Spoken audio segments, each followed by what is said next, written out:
Ah! Hello there! Welcome to my humble abode on this day of all days. I am, of course, Boss Tekking, head of the Tekken clan. Completely unrelated to the video game franchise, of course. There's a court case pending here. But yes, today, on this day, we are discussing the head of the Yakuza of the flower capital of Wano, Inamuri Kyoshiro, also known as dozing or napping Kyoshiro, because most of the time we see the guy, he seems to be, a little bit of sleepy, he's taking some sake, he's a tired dude, and I think that's really the source of his success, why he's such a good boss of the Yakuza. He knows when to take a siesta, right? He could be out there busting heads, quelling rebellions, fighting against, upstart Ronin, but at 3 p.m. sharp every single day, he's like, whoa, stop this right now. Get me some warm sake and a futon. I am going to sit down and have a nice nap, and then I will continue my fight with you, okay? And all of his men respect him for that as well. All right, so Kyoshiro is a very interesting character in Wano, okay? The first time we see him, it's not really like he's going to be major or anything. He just seems to be like part of the aristocracy. Like the first time we see him, he's just hanging out in like just a fancy room talking to other people, just kind of drinking sake and just honestly bad-mouthing the Shogun and just being like, yeah, freaking Orochi, man, he's a coward. He thinks the Kozuki clan are gonna come back one day or something. That's weird. So it was more of like just a source to gather some information there, but as the chapters progressed, we saw that no, this guy is, kind of a big deal. He's the head of the Yakuza of the Kyoshiro family, so right there, I mean, that's connections all over Wano, but mostly in the flower capital right there.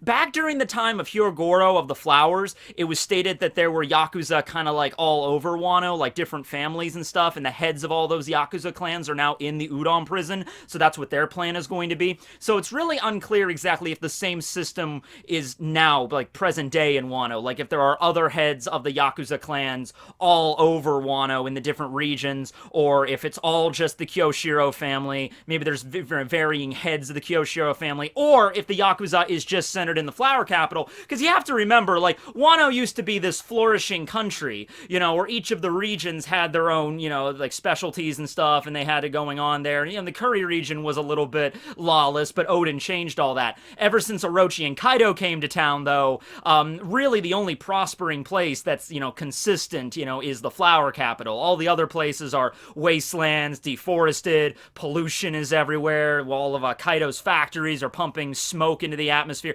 so really the flower capital is the only place that still has consistently clean food, clean water, and a good, standard of living. If you can pay the appropriate taxes in order to live there, then it's a nice place to stay. So it's very likely that, yeah, the Yakuza clan is really not really so much of a Yakuza thing at this point. It's really more of just like the police force in a sense, where Kyoshiro works directly under Orochi. He gives him his orders, and then Kyoshiro sends his men out there into the flower capital to, bust heads and stuff that people are either, not doing, things that they're supposed to be doing, like in the case with Sanji opening a soba cart, without asking for permission first or anything. It's like, hey, yeah, this soba cart here, looks like you have some pretty nice food. It'd be a shame if someone were to kick it over, It's like that kind of stuff. Or in the case with the rebellion, with the Kozuki clan, with the tattoo, sending people out to round everybody up, right? And of course, the individual at the head of all of this is Boss Kyoshiro himself, right? And Kyoshiro is an intelligent guy. Like, you can tell. Like, I've likened him to Ginichimaru from Bleach a few times, not just because he physically looks like Inichimaru a little bit. Gin didn't really rock the pompadour too much, but just his snake eyes and just like the way he's grinning and everything, he's just like, ah, yes. But also, he's a master schemer. You can tell. Even though we don't know that much about the guy, he's got schemes beyond schemes. He's scheming with people, and the people that he's scheming with think that they're, working together, but he's actually scheming with the people that he's scheming with. That's the kind of guy Kyoshiro is. I can tell you that right now, just from all the stuff that we've seen so far, the little hints at it, right? So he is definitely somebody that curried favor with Orochi, all right? He is probably someone that saw the writing on the wall, as soon as Kaido and Orochi took over, he probably saw opportunity in that. He was just like, oh, okay, so this, this dumbass Orochi takes over the entire country, and he's backed by Kaido. All right, well, it's not possible to beat Kaido in a straight straight-up fight. Kyoshiro's smart enough not to do that. And remember, back during the days of Hyorogoro, they didn't even know who Kyoshiro was. He was an unknown. The old guard don't even know who this guy is. So he was probably just a low-ranking, maybe member of Hyorogoro's, Yakuza maybe back in the day, or he could have just been like a street urchin, or he could have just been like a wandering samurai. He could have been a ronin or somebody that like not a lot of people really paid attention to back in the day. But then Kaido and Orochi take over, and rather than being afraid of that, Kyoshiro saw opportunity. He's like, okay, we have this just dumbass in power right now. That's all he's interested in, is furthering his own influence in Wano, increasing his harem, having enough sake to drink. This kind of guy right here, if you piss him off, it's not good, because he could be pissed off by just like you spilled a little bit of juice on his sandal or whatever. He'd probably execute your death right there. But if you are, playing the field here and you're making yourself out to be an ally to him, he is probably easily manipulated if you know how to push his buttons. So Kyoshiro figured that out pretty early on, and he's like, okay, all right, I'm gonna suck up to Orochi here. I'm gonna prove myself, and then eventually, that's probably because of Orochi's backing, how Kyoshiro even has his Yakuza at the standing that it is right now. If he was like a complete unknown 20 years ago, right around the same time Hyorogoro and all the other Yakuza heads were all rounded up and thrown into prison, there was of course a power vacuum there, and you'd figure whoever would achieve the rank of like head Yakuza boss would probably have to have Orochi's blessing in that, okay? Because it's like, okay, Orochi comes to power, get rid of all those Yakuza, and they did. And it's like, okay, now this other person rises to power as Yakuza, well, get rid of him too. The only way that you'd think a Yakuza would be able to coexist with the current regime that Orochi created, and Kaido as well, but it's mostly Orochi. I mean, Kaido, you have to understand, like, we weren't really sure how the split of power really went down between Kaido and Orochi before Wano. Now that we've been in Wano for, a couple dozen chapters, we kind of see how it shakes down.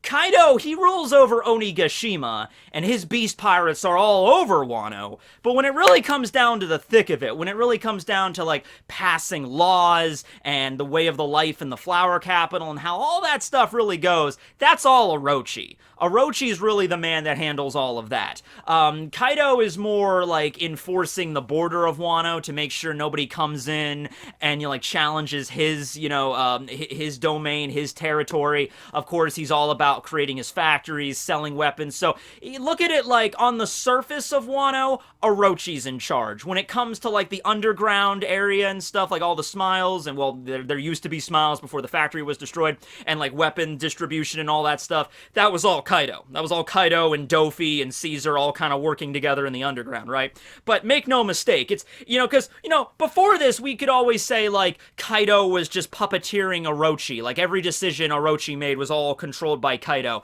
That doesn't seem to be the case. A lot of times, Kaido doesn't really, like, he knows Orochi, and he's like, as long as Orochi's in power, he'll be able to keep doing what he's doing, so it's in Kaido's best interest to keep Orochi in power. So if somebody really did, like if there's gonna be some massive rebellion coming up or something, I don't know if that's gonna happen, but if there was gonna be some massive rebellion, Kaido would throw his fighting force behind Orochi's there in order to help him out. Other than that, it's just like, yeah, there's some ruckus going on in the capital, send some of the headliners to deal with it. But, Kaido is not like this master puppeteer controlling everything Orochi does and says, okay? That's just not the case.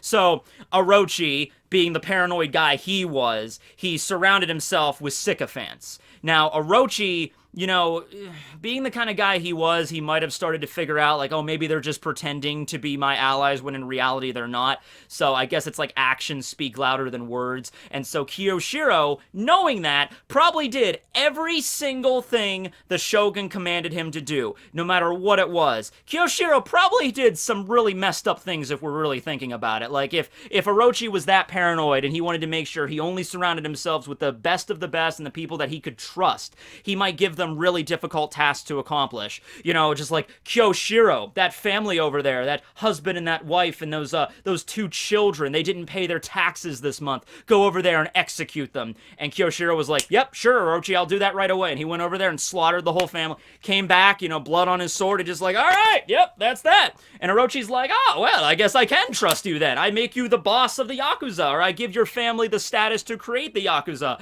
Is like, awesome. So, Kyoshiro, you can tell he's playing the long game here. We don't exactly know when he rose to power. It was sometime within the last 20 years. But you can kind of see that's like, he's got this master plan to take over Wano. Here's what I think it is. I don't think Kyoshiro is going to turn out to be a good guy in that sense. I don't think he's going to turn out to be like, I was a secret ally of the Kozukis this entire time. I don't think there's that. By the way, there have been some theories out there that he is in fact a member of the Kozuki clan. Like, he might be Denjiro. He might, because at this point, like, we don't know who Denjiro is at all. So it's just like, okay, any named character in Wano might be Denjiro at this point for as much as we know, right? But anyway, yeah. It's like, oh yeah, he might be a secret member of the Kozukis. I don't think that's the case. I think he's literally just a guy that's out for his own power. You know, he's trying to manipulate Orochi, get him out of power, and then kind of make a deal with Kaido. I think that's the plan here. He knows he can't do this overnight. He knows he can't just, I mean, he's had plenty of opportunities for it. He's had plenty of opportunities just to walk behind Orochi and just lop his head off. You know, because you know that would be easy to accomplish. Zoro almost did it in the last chapter, and it was actually Kyoshiro that jumped in and blocked that shot. That also tells you something, maybe, that's like, I think Kyoshiro's like, he's gonna die. Don't worry. I have a plan, Zoro. You guys are kind of screwing this up, you know? I had this whole plan I've been doing for over a decade here, trying to get rid of Orochi, trying to take over this country, and, you know, you guys came in from outside now, you Straw Hat bastards, and you're causing problems, alright? So no, I'm gonna block the shot, alright? He'll die, but he's doing it the way I want, you know, okay? So I think that's the plan. I think here's the plan. It's just like, all right, I'm going to manipulate Orochi. I'm going to turn the public against him. I think this was the original idea. Before the Kozuki clan really did come back. Because I think when he was drinking with that other high-ranking, like, noble, he was just like, you know, the Kozuki clan's not coming back. Orochi's just a paranoid idiot, you know? So I really did think, like, he had no idea about the time fruit. He had no idea that, you know, Kinemon and everybody were still alive, okay? That's news to him. But the original idea was, I'm going to get the public to turn against Orochi, make them hate him, and then right when it's at a boiling point, when it's kind of just like, you know, the public can no longer stand Orochi, everyone's like kind of rioting against him, you know, he kind of pulls a Doflamingo. Remember what Doflamingo did at Dressrosa when, you know, he manipulates King Riku to go and slaughter everybody in the streets, and then all of a sudden, out of nowhere, the original rulers of Dressrosa just happened to be strolling by the island, and they landed and they saved the entire island from King Riku's horrible,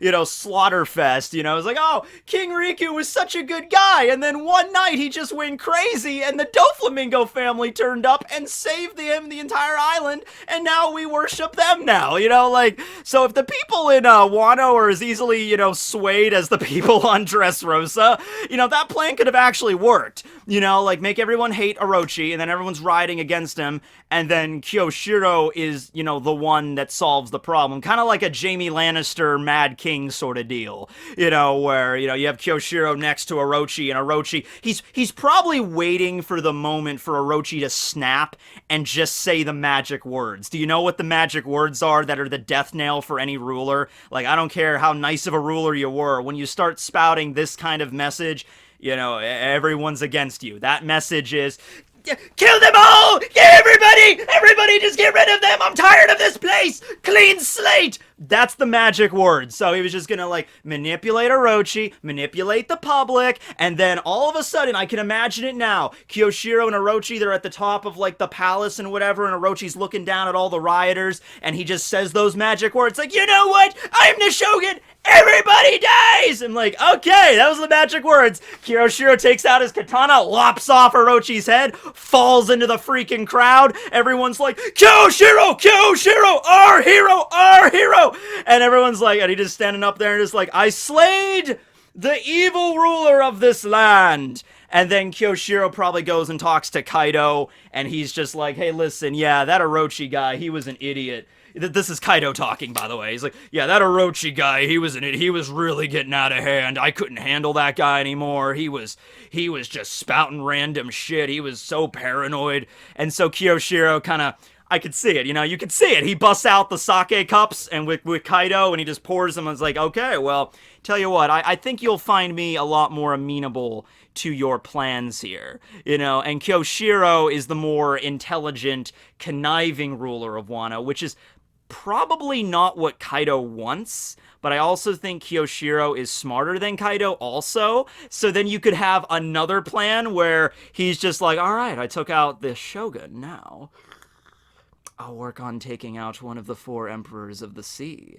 Or he could just, he could not do that, and he could just rule over Wano his own way, okay? And I think that's what his plan was before the Kozuki clan actually came back, and then the time loop, and then, the Straw Hats arriving, and Law's there, and now he has to adjust his plans, I think. Now I think he's probably getting a little irritated. He's like, damn it, if everything just went as it was going, I might have been able to take over this country.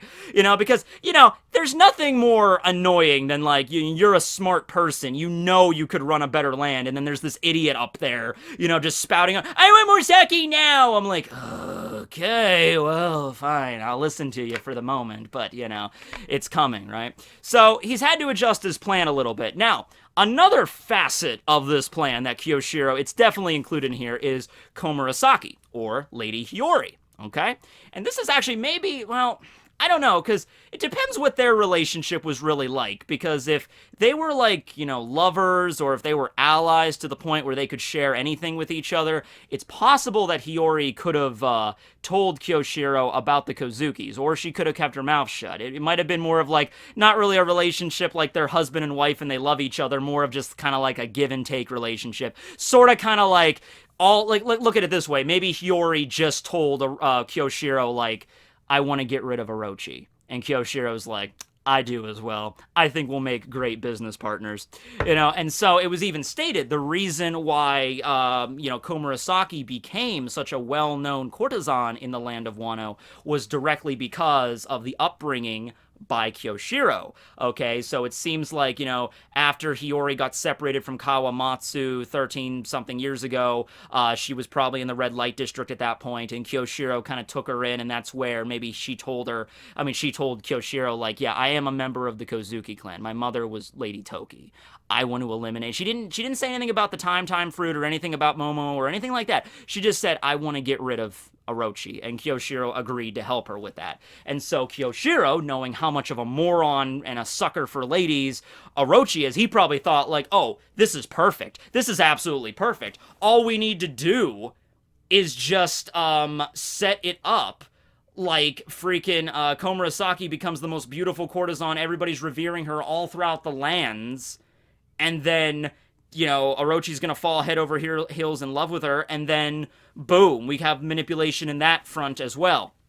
Now, you might be saying, it's like, well, wasn't it Kyoshiro at the banquet that sliced down Komurasaki? Now, he didn't really. She's not really dead, right? But why would Kyoshiro do that? Because Kyoshiro is now kind of hated in the hearts of the people because Komurasaki was so revered. Now they're kind of like spitting on Kyoshiro, like, how dare Kyoshiro do that? Keep in mind, I think this was still part of his master plan. All right, this was just like, even if he has to kind of walk across an incorrect route, he'll eventually arrive at his destination kind of deal. Because look at it this way, he's just like, okay, here's what I'll do. I'll build up Komurasaki to be the best courtesan in the entire country. People are going to love her. People are going to fall head over heels in love with her the second they look at her. I want to get her to that status. Then he did that. And then Orochi fell in love with her. He's like, okay, here's what we're going to do.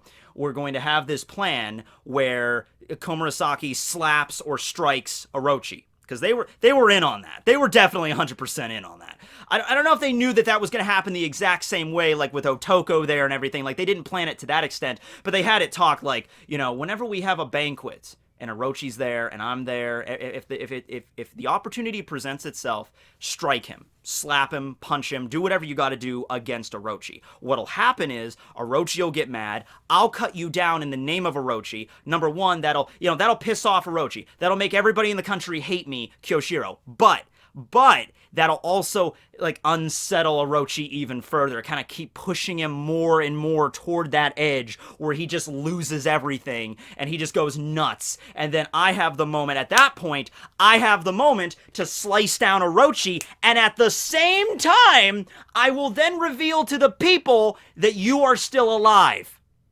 Think of it like that. Think of if the Straw Hats never got involved here or anything like that. Let's say Komurasaki slaps Orochi, Kyoshiro pretends to cut her down and everything like that. They go through the funeral. Komurasaki is, she's still alive, but everyone thinks she's dead. And Orochi loses his crap. Kyoshiro slices him down. And then he reveals, oh, don't worry, my citizens. It was all a ploy just to get out, just to remove this horrible ruler from power. Hiyori is alive and well. Maybe that's when they would reveal, oh, yes, it's the true ruler of the country because she's Lady Toki's daughter or whatever. And then Kyoshiro and Lady Toki could rule over Wano together. Might have been some deal like that. Might be.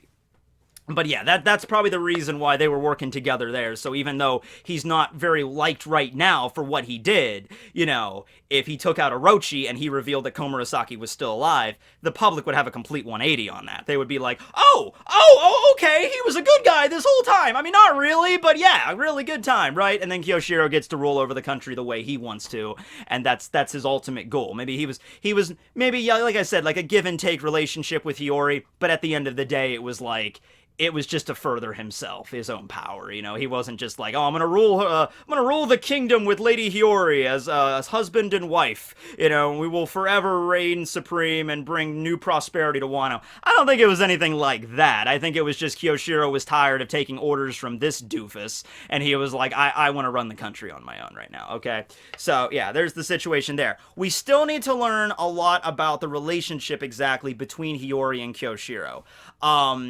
We've seen them talking every now and then, like when she was like, swindling Bingo, Bongo, and Bango, or whatever their names was, out of their money. We see, Kyoshiro and Komurasaki talking, like, they're partners in crime, so to speak, in this. They were both in on this and stuff like that. If their relationship goes a little bit further than that, probably, I would assume. Maybe, honestly, now that I made the comparison to Doflamingo, it might be more of like a Doflamingo kind of Viola sort of deal, where they had like a rather passionate, it was a complicated relationship. Let's just leave it at that. Change Facebook status to it's complicated. Might be the kind of a something similar there with Kyoshiro and Hiyori, right? Where they're certainly not like allies to the point where Kyoshiro, would listen to everything Hiyori says or anything like that. But they're trying to work for the singular goal of eliminating Orochi. And then after that, I mean, Kyoshiro rules over the country and just manipulates Hiyori or something like that, or Kaido as well as in the process, right? But then everything changed when the Straw Hats showed up, and now they're fighting him, and then we had the whole Yasuie thing, which that nobody was really expecting Yasuie to still be alive. So that was another thing that popped in out of nowhere.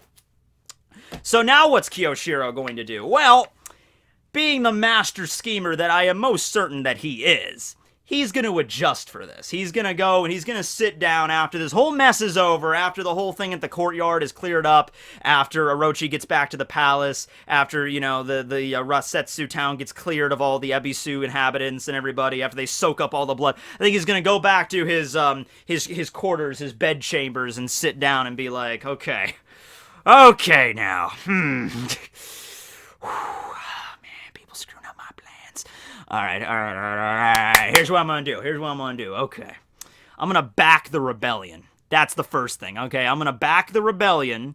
I'm going to have, I'm going to work together. I'm going to approach maybe Kinemon or somebody. Like everything's kind of like, things were shaky for the rebellion for a while there, but now things are kind of giving a new light of hope after Yasuie kind of rallied everybody together and kind of had them turn against Orochi, and he gave the secret message for the new meeting spot, which is most likely Ebisu Town. It could also be the place where he met Odin. It could have some connection there. That's what he was meaning with that secret message. So there's like a new light and new hope for the rebellion. So how weird would it be if it's like the rebellion starts getting back on track and they start rallying together, and Kinemon and Kanjuro and Raizo and all the other scabbards, they get together, Luffy gets freed, Kawamatsu is there, they find Denjiro wherever the hell he is, everything's rallying together, and it's like maybe a day or so before the attack, before the Fire Festival, and then all of a sudden Kyoshiro appears at the hideout, and he's like, Greetings, Kinemon of the Foxfire.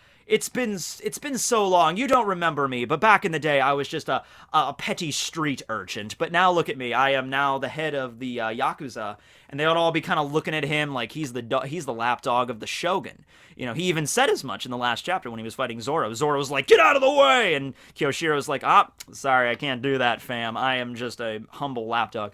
So he might be approaching them and being like, "Look, listen, here's the deal. I don't like Orochi. I don't. Nobody really does, but I especially don't. I've actually had this plan to remove him from power for like the last decade, and it was going along rather swimmingly. And then you people showed up, and you kind of screwed up my plan. So I propose an alliance here between us.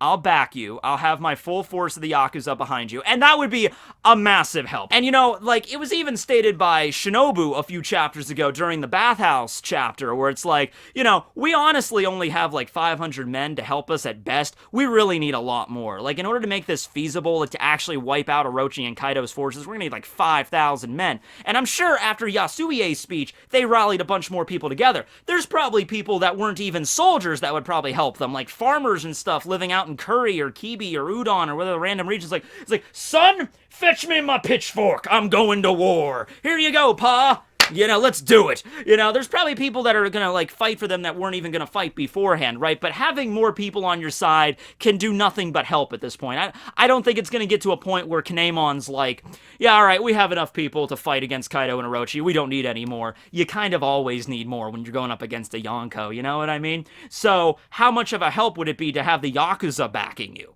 You know, like, not only you don't have to worry about the Yakuza fighting against you once you get to the capital, but the Yakuza can, like, double-cross Orochi for you, or they could let them into the royal palace under Kyoshiro's watch or something. They could Trojan horse that dude. There's any number of things they could do. Like, the opportunities would be immense if Kyoshiro backed the rebellion, okay? And Kinemon is a smart dude. He would be smart. He would be enough to realize, like, okay, this dude is just gonna try to double-cross us. Like, the second, like, I have no doubt he hates Orochi. I have no doubt that he will help us slay Orochi, and maybe even Kaido, but what happens after that? Okay, so I think this would actually be cool. Imagine this scenario. We have Kyoshiro backing the rebellion, and they raid the Flower Capital, and they're going through, and they're fighting the Oniwaban, and they're fighting Orochi's private guard, and all the Smile users and everything, the Yakuza, and the Kozuki clan, the Straw Hats, the Heart Pirates, they're all joining up to fight against that. And then, let's say they succeed, and they kill Orochi, like they literally just lop off his head. And then there's a moment, let's say it's Kinemon and Kyoshiro, they're in the room with the Shogun, and I'm sure there's going to be like an epic, you know, emotional moment there where Kinemon tells the freaking Shogun off, and maybe Kinemon might even get the hit on it. He might be the one to eliminate him right there. But then you have a moment where Kyoshiro is kind of looking at Kinemon, and they're kind of like staring, like the dead body of the Shogun's right in front of them. They're just kind of looking at each other like, "I know what you're planning. You're planning on taking this whole thing over." And then Kinemon and Kyoshiro clash. Because I was originally assuming that Kinemon was going to go up against the Shogun as, like, the final, like, that was going to be his moment. You know, Kinemon versus the Shogun, or Kinemon and Kanjuro versus the Shogun, or somebody. That was back when I figured the Shogun was, like, this really badass, like, Grandmaster Samurai kind of dude. You know, like, I'm super muscular, and I got all these tattoos, and I got this ornate diamond sword, or some shit. You know, that's what I was expecting. Now, Orochi, he does have his dragon form, but, you know, he's not a fighter. We saw that. Like, when Zoro launched his 720-pound Phoenix last chapter, he looked like he was about to piss himself. Probably did piss himself. So, yeah, he's not a fighter. I think they could take him out with little to no effort, really. It's his Oniwaban, and it's the guard they have to worry about. But let's say they fight through all of that, and they eliminate everybody, and they take out the Shogun. Like, I could see Kinemon just fighting against Kyoshiro, and that could be, like, Kinemon's shining moment, or maybe Kinemon and Kanjuro and Raizo all fight, you know, Kyoshiro together or something, but just Kinemon, because we've been with Kinemon forever. You know, he's been ever since Punk Hazard. He needs to have, like, a serious final battle at the end of Wano with his skills and everything. and he fights against Kyoshiro, and he manages to win, and we find out about Kyoshiro's backstory in the process, and maybe he was somebody that was like, maybe he was a little kid 20 years ago, and maybe he was a fan of the Kozukis, maybe he liked them, and then Orochi came over and wiped them all out, and he decided, you know, I hate Orochi for that, or maybe Orochi killed his family, I hate him for that, I'm gonna rise through the ranks, kind of, maybe that would be another reason why he would identify with Hiyori, and Hiyori, you know, Komurasaki would help him out. He's like, oh, Orochi wiped out your family, Kyoshiro? He did the same thing for mine. He's like, yeah, we want him dead. You know, so that's like the hatred that built in, and he was just like calmly working his way up the ladder, working up the chain of command, so to speak, right? And then, you know, maybe Kinemon finally slices him down, and Kyoshiro's there just kind of bleeding out on the ground, and he's just like, man, it sucks. I'm not going to be able to live my dream. I'm not going to be able to rule over the country like I planned. But at the same time, maybe he's like, you know, the Shogun still died, and it's looking like Kaido's, maybe his forces are going to be pushed back out of Wano as well. You know, going back to the way Wano used to be with a Kozuki in charge might not be so bad. And then Kyoshiro kind of has like a halfway moment of like redemption and stuff, and he's like, he was a conniving schemer, but he wasn't evil kind of moment, and he just dies there. And then, you know, Kinemon and everybody, you know, take up arms, and they, you know, eventually push Kaido back, and then that's like the end of the arc. You know, that would be cool to see, right? But yeah, I just wanted to bring this up because Kyoshiro is a very fascinating character. We're definitely going to see more of him in the future. Thanks to everybody for watching. I should really open this sake. I don't drink, okay? And this is the same sake from Zoro's video. Maybe one day, maybe at the end of, tell you what, at the end, I don't drink alcohol. Not an alcohol kind of guy. But at the end of Wano, I will finally pop the lid off of this, and I will have a single Sakazuki I'll have a sip or so of some sake, you know, because, you know, I have some alcohol sometimes. The most I ever drink is, during Christmas time. I go down my grandparents for Christmas, the celebration and everything, and my grandfather and my uncle make the hot toddies, which is like whiskey and like honey in there and some garlic and stuff, and that's like, you just kind of, you know, it's like a shot glass, and it's just for good luck for the new year. So, you know, I could tolerate that. I could probably tolerate a sip or two of sake, so, you know, maybe we'll do that. We'll do that at the end of Wano. We'll sit back and just have a nice cup of it. Or maybe when Orochi finally dies. That's another one, too. Orochi's finally dead. It's just like, okay, alright, that deserves a cup right there. Alright, thanks for watching, everybody. This will be Boss Tekking signing out.